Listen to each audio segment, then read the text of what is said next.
Stéphane Harold pour Jeune et Productif. Alors, ça fait 9 ans que je suis à Casablanca, au Maroc.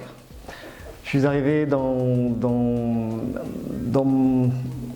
mon intention de visiter plusieurs pays africains et le Maroc fait partie de mon 7e pays. Alors, je suis arrivé, ça m'a plu, je suis resté. Donc après, j'ai décidé d'élargir mon pôle de formation. Ce qui fait que j'ai fait plusieurs années de formation ici, avant de commencer à travailler dans le domaine de la communication. Ensuite, j'ai décidé de monter ma petite société de communication dans la foulée, communication événementielle. Donc, je suis gérant de la société qui s'appelle LEAD, qui organise plusieurs événements ici à Casablanca. Aussi, je suis dans l'entertainment, dans le divertissement, et je suis gérant d'une boîte de nuit à Casablanca. Question difficile.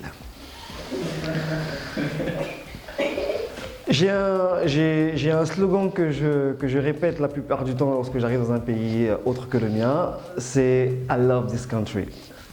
C'est une façon de voir les choses. J'adore le Maroc parce que je me suis fait à l'idée de me faire une idée. Le Maroc est comme toute grande, je vais parler de Casablanca, parce que c'est l'endroit où j'ai le pied à terre. Comme toutes les grandes métropoles, ce sont des villes qui sont assez difficiles à appréhender. Mais lorsqu'on trouve les bons côtés, les côtés les plus positifs de la ville, on commence à aimer. Donc pour avoir fait plusieurs pays, je sais comment ça fonctionne, où est-ce qu'il faut frapper, et pour ça, j'aime le Maroc pour ce que c'est. C'est un pays assez intègre, les opportunités sont assez grandes. J'adore le Maroc et j'aime bien Casablanca. Alors, je n'ai pas eu le besoin d'apprendre à parler arabe, je connais quelques mots vite fait, mais vu que c'est un pays qui est bilingue et qu'on parle français ici à Casablanca, je ne me suis pas senti dans l'obligation d'apprendre l'arabe dans son entièreté. Alors, la jeunesse africaine, c'est une jeunesse assez particulière. Mais comme toutes les jeunesses du monde, elles doivent simplement se mettre le pied à l'ouvrage. Prioriser la formation à autre chose. On va dire que la jeunesse africaine, d'emblée, a choisi ce qu'on appelle la facilité. Mais si elle se met à se former correctement, elle pourra entrer dans l'engrenage de l'évolution du continent. Quotidiennement, non, parce que je n'ai pas vraiment confiance aux médias. Aujourd'hui, les médias, c'est du business beaucoup plus que de l'information.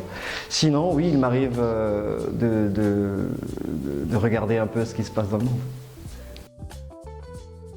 Alors, l'actualité qui m'a le plus marqué ces jours a été du côté de Lyon, où 2 petites siamoises camerounaises ont été séparées et sont devenues des jumelles. C'est une actualité qui me permet, moi, de garder un œil positif sur l'avenir du monde.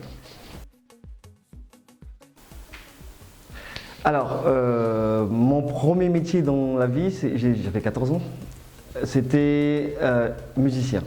J'ai été musicien, j'avais monté un petit groupe de chant et danse à Abidjan, en Côte d'Ivoire. C'est une chose qui m'a beaucoup marqué parce que ça m'a permis de visiter 7 pays d'Afrique quand même, avant que je ne reparte à Brazzaville pour terminer ma formation professionnelle. Mon plus grand rêve, c'est le bonheur, qui est un concept assez particulier. Aujourd'hui, on se dit que dans la société actuelle, tout le monde est à la poursuite du bonheur. C'est un slogan que les gens gardent en tête et moi je poursuis ce rêve-là tout en gardant les pieds sur terre. Je suis père de 2 petits-enfants et mon plus grand rêve c'est de les voir grandir dans un milieu sain et adéquat pour leur épanouissement futur.